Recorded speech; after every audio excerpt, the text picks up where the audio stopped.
со тоа што предпоставува дека ќе го постигнат на избори. Но од другата страна држи аргументот дека ако вие сте сигурни дека некого ќе го победите, дај исполнете ги условите. Затоа што во оваа цела приказна не се само ДПМН и СДСМ, тука има и граѓани во оваа држава. Кои услови не се исполнети?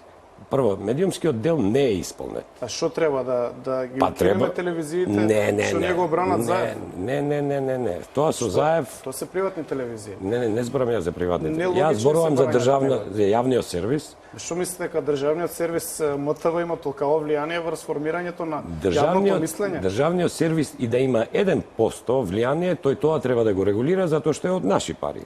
Приватните медиуми, ако влегуваме у предизборие, тие си имаат начин на регулирање затоа што имаат јавно овластување. Не може да се дозволи приватните медиуми да прават све затоа што ви дуќан кога отварате за било што имате правила. Приватните медиуми.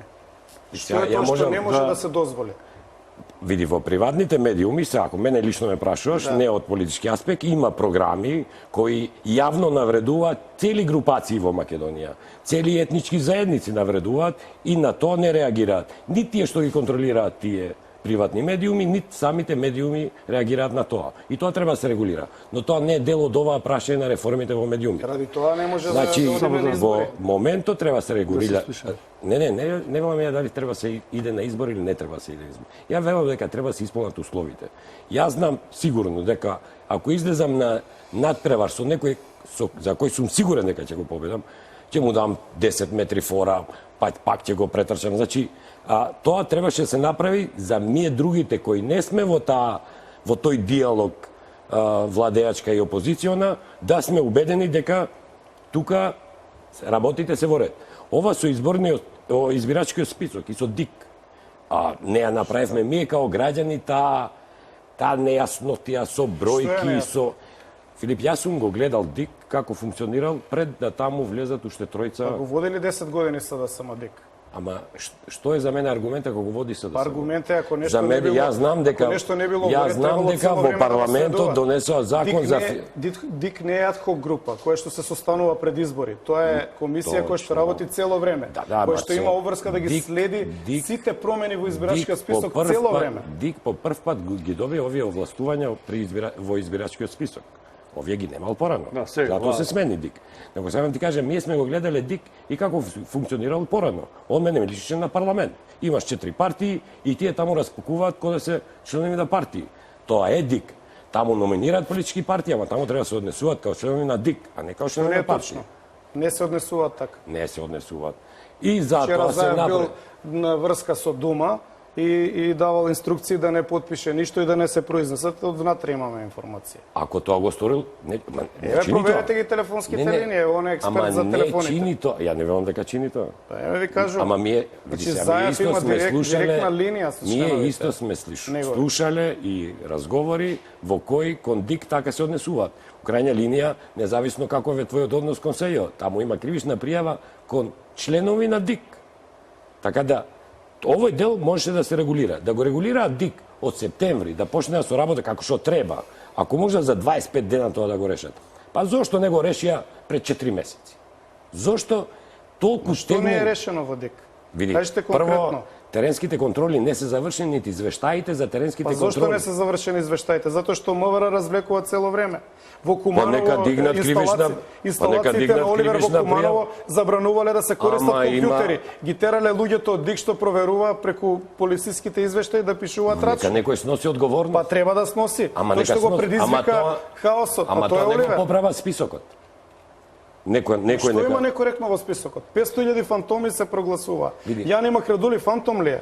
Или сестри на Шекерица? Јас знам дека во моја куќа има тројца луѓе што таму не постојат. Ова е приказ. И тоа можам да го уверам. Ова све што се прави е приказ за да се бега од избори. За да нема приказки. Па тие што не постојат како ќе гласаат?